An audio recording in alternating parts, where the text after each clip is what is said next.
পুরোনো ফোনের প্যাটার্নটা ভুলে গিয়ে আমি কী যে বিপদে পড়েছি, কিছুতেই এটা আমি ঠিক করতেই পারছি না। আজকে আবারও তৃতীয় দিন আমি যাচ্ছি ফোনটা ঠিক করাতে। এসপ্ল্যানেডেই যেতে হবে আমাকে, মানে চাঁদনি যাব, তো সেই উদ্দেশ্যে আমি বেরিয়ে পড়েছি।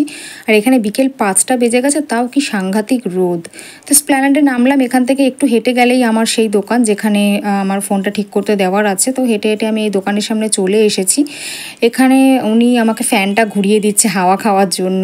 তো যাই হোক, আমার প্রায় 2 ঘন্টা সময় লেগে গেছিলো। এই দোকানটা হচ্ছে সাইশ্রী ইন্টারন্যাশনালের ঠিক উল্টো দিকেই একটা দোকান আছে।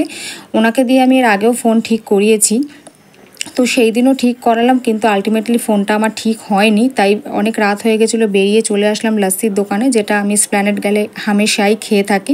আমার খুব প্রিয় একটা দোকান। এটা কেসি দাস থেকে একটু এগিয়ে গেলেই দেখবে সামনেই রাস্তার ওপরে বড় একটা লাস্সির দোকান আছে, সেটা থেকেই খেয়েছিলাম। তারপরে চলে আসলাম বাড়িতে। তোমাদের যদি ভিডিওগুলো ভালো লেগে থাকে প্লিজ চ্যানেলটা সাবস্ক্রাইব করো।